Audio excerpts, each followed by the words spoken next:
I'm going to show you here is working with the quick mask mode to make selections, and also using a layer mask to help create a collage. So in making the collage, eventually you'll end up with something that looks like this. Okay, so we're using items and we're overlapping them in layers, as you see over here on the layers, over on this side, and overlapping them, okay, and painting out certain sections to reveal this image. Okay, you'll end up with this image. So the first thing, hit the wrong button, we're going to start off with is you're going to start off with an 11 by 17 image. So just make an 11 by 17 canvas size. Tell it print 11 by 17, and I don't care if you do it tall or wide, it doesn't really matter. So then I've got these two images that I've selected. This is Kyrgyzstan. This is a Kyrgyz gentleman with a golden eagle, and this is a Kyrgyz baby in Kyrgyzstan on horseback, and I thought those are kind of nice. So I want to combine those together to kind of collage them, if you will, together. So first of all, what I'm going to do is I'm going to come up to the top. I'm going to go to image and image size. I'm going to check and make sure I got 300 DPI, good. I changed it to 10 inches, which is good. That's perfect. I'm going to say, okay, that's good. And so now I'm simply going to do a Command A, which gets everything. Command C, which copies it. And I'm going to take it into our new document, and I'm going to paste it down. Okay? So we've got it pasted down. So now I'm going to go ahead and I'm going to get the other document. Same thing. I've already checked it. Let's check it one more time. Image size, 300, good. So we're good there. So I do Command A, Command C, come back to our new document, Command V. So now I've got them laid on top of each other, and if you look over here on the right, over in this area, we have two layers, right? We've got the eagle layer and we've got the baby layer. The two are on top of each other. Okay.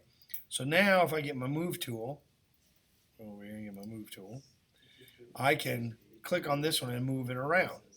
So I think I'm going to scale the baby. I'm going to scale the baby up. So I'm going to click on it. I'm going to do a Command T, which is free transform. I get the handles that come around, and I'm going to grab one of the handles and click and hold, and I'm going to hold the shift key down so that way it doesn't do this. I don't want it stretching. I want it staying there. And I'm going to blow it up nice and big, about like that. And then when I get it set where I want, I say okay. So now I'm going to move it. I think I'm going to place it, I think I'll do about like that. So now I'm going to take this eagle image and I'm going to overlay it.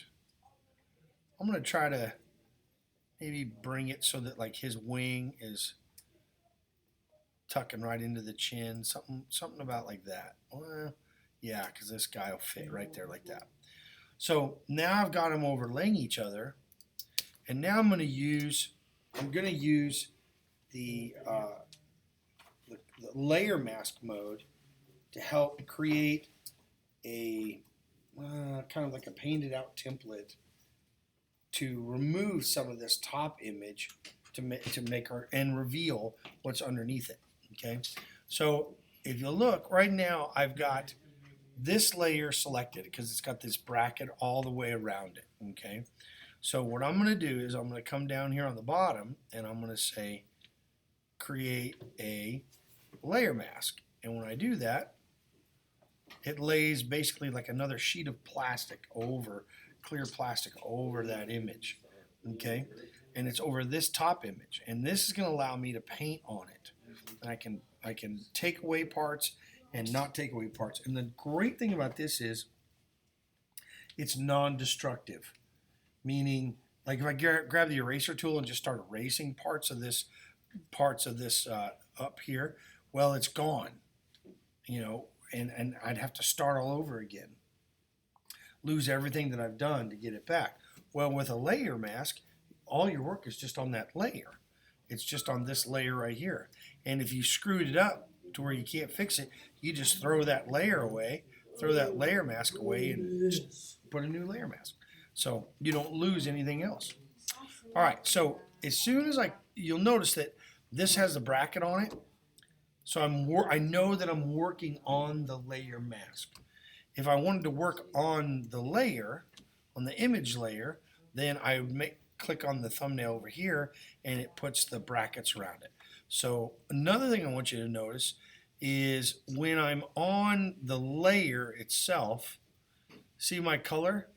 My color is green, right? I got a foreground color of green.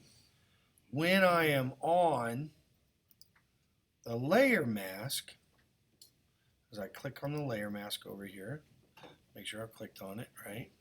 Now when I come over, it flips to black and white. Anytime you paint on a layer, you're painting with black and white. You're not using colors because it's either on or off. So it makes it colors because I'm painting on that mask. All right. So clicked here. I'm going to get my paintbrush. Get the paintbrush tool right up here. And then if you come up top, you remember this bar up top is our information bar, which gives us information based on what tool we have. So this is telling me I've got a 400 pixel brush. It's a soft brush because the edges are soft. If I want a larger brush, I would do the right bracket key, and it goes up, gets a bigger brush. Or if I want a smaller brush, I do the left bracket key. If I want a hard brush, I'm going to hold the shift key down and I'm going to tap the right key. And you can see how that hardens up, gets a hard edge. And the opposite is true. If I hold the shift key and do the left bracket, I get a soft brush. Okay, so that's how we adjust it. If we move over a little further, you can see opacity and flow. And I'm going to change this to 100 for right now. That's going to come into play later. I'm going to show you how we want to adjust those. Two things can really help you in creating your collage. So got 100 100. I got my deal, and so now I know I'm on my layer mask. So I'm going to start to paint. And as I start to paint, you can see that it is taking away what I'm painting over. And I want to get rid of all these hard edges. I hate those hard edges. And I might come in here like this, around this eagle, maybe remove him a little bit there so that we can see the mountains, right? And I like a nice blend between pictures. So when I'm doing this, that's kind of nice. See, we've got this rope, and we got his hand here and all that. But when I have everything set, so that's looking pretty decent. And if I want to put it back, I hit the X and it flips my colors from white to black. It flips them. So every time I do that, it just rotates. When I paint with white, it puts back that layer, that top layer. Okay. I want to see his arm a little bit. Okay. So that's not too bad there. But if I want to have a more subtle look to what I'm doing, if I come up here and adjust my opacity and adjust my flow, and now when I come back, I can come back and paint it in or paint it out, and it has a more of a subtle look to it. Like if I'm going to put the eagle back a little bit, then I can kind of blend his face softer. See how now I have you can see both the wing and the feathers and his face. You kind of get more of a subtle blend between the two by playing with that opacity. You can kind of get in there, and I like that. So like with his arm in here, I can mix these two in, so I see a little bit more of the boy. All right, without losing major parts. So it kind of blends in with each other. So by combining those things and setting them around, creating a good composition, eventually, and working with it, you'll end up with something like this, where you can see where I've blended all these items together. You can see how they all flow in they flow into each other, right? And that's eventually where we want to go. And you can see over here, you can see where I painted on the mask that blocks out and shows different parts of the drawing. You don't see that hard edge around her because I painted it away. So you don't see it around her here. Okay? So that's the assignment.